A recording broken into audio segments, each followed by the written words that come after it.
Hey everyone, it's Leslie from Stitch and Bear Time. Welcome back to month 4 of the My Little Adventure Quilt Sew Along. We are going to be making the doghouse block, and grab your Doodle Dog block from last month because we're going to put him in the doghouse. Head on over to stitchandbeartime.com, that's my blog, and you can download this part of the pattern for free for April 2025.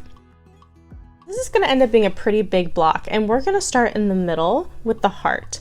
Yes, I like to do a lot of stitch and flip in my patterns, and so of course that's how we're going to start out. And you can see that I am using directional fabric, so I'm checking to make sure I like the way it looks before I'm doing any kind of sewing or cutting, and that's my little trick. I like to fold things and create that crease there to see where I'm supposed to sew. You're going to see me using diagonal seam tape here. I know I've talked about this before, but I really enjoy using diagonal seam tape. It just makes it so much faster to do any kind of stitch and flip, half square triangle, flying geese units. And then I also really like to chain piece, as you can see here. Anything that makes sewing a little bit faster so I can get more done in a day, I really like.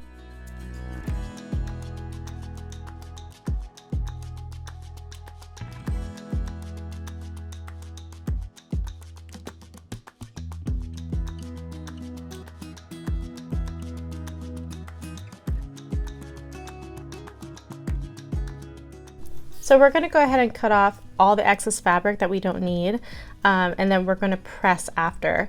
And you'll also notice that I added a top and bottom border pieces to the heart, so it helps make it the correct size that we need.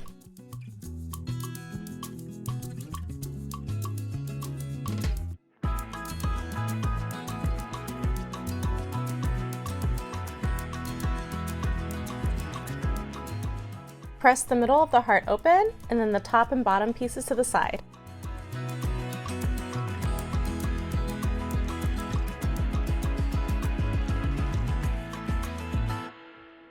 I'm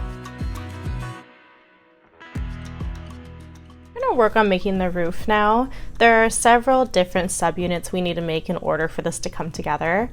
This is probably the easiest part right now that we're doing. Just simple stitch and flip, one square, and then you're done, and you can set these off to the side.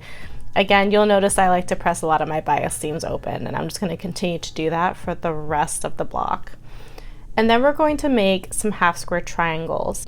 These are some pretty large half square triangles, and you will be trimming them down.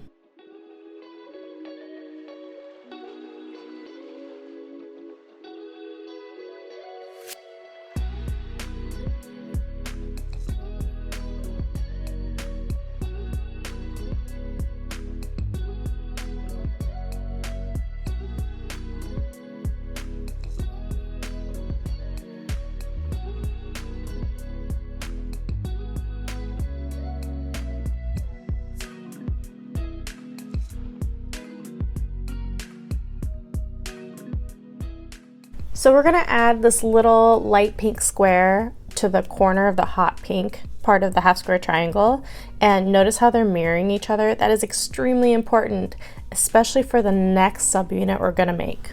We are on step 8 and 9 of the pattern. This part of the pattern I recommend that you read ahead of time, and I'm showing you how to do it here as a visual example because it is probably the one part that you really have to think through before you do. These subunits, you have to make sure they mirror each other, and you'll notice where I'm circling with my finger, that's a little corner of the hot pink piece of fabric that is untouched by the stitch and flip. And I'm going to show you again with its mirrored counterpart here, where that white piece, you are not completely filling that hot pink piece. There's a little strip on the left of hot pink that's not completely covered. And so I just wanted to kind of point that out because I feel like this is the part where people might get a little confused.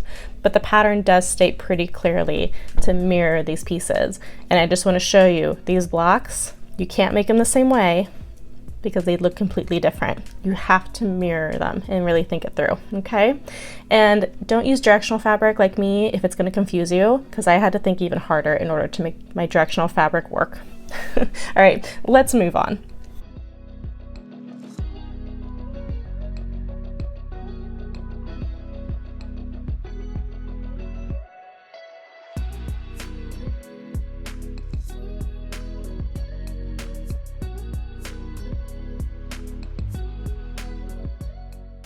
So I'm working on the second row and I'm laying all my pieces out. You'll notice that there are certain parts where you're wondering, is that gonna actually line up?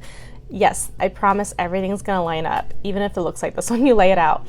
So I'm actually gonna pick this piece up and you'll see that those angles will line up once you sew your 1/4 inch seam allowance. Double check it, use some pins to make sure it does, but it's all gonna work out in the end. Just trust the process and trust the pattern.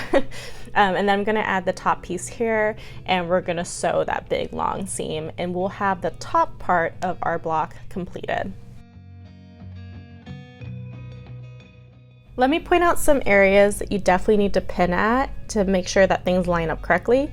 That is one point right there. You see that? So in order for that to come out as a straight line and a straight angle, you need to pin there. There's another part right there. You need to pin right there. These are like important points that I feel like you need to make sure are right before you move on to the next step. There's another one, and then one more. There it is. And that one. So 4 points you definitely need pins at to make sure they line up, and then you're good to go. And then I went ahead and pressed that part open.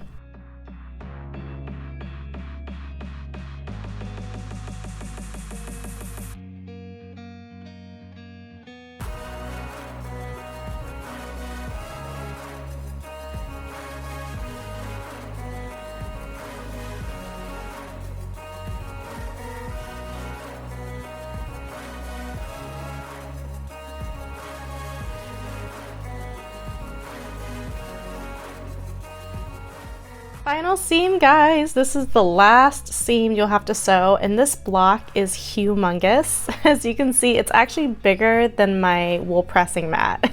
So I had a hard time getting the whole thing in the shot. There it is, all sewn together. I still have one more seam to press, and I pressed it towards the dog. I pressed it to the side towards the dog. And that is a completed quilt block. The Doodle Dog block is where it belongs in its little dog house. It looks so cute. Thank you so much for watching, everyone. I will see you guys all next month on May 7th for the next block we'll be doing for the My Little Adventure Quilt Sew Along. See you then. Bye!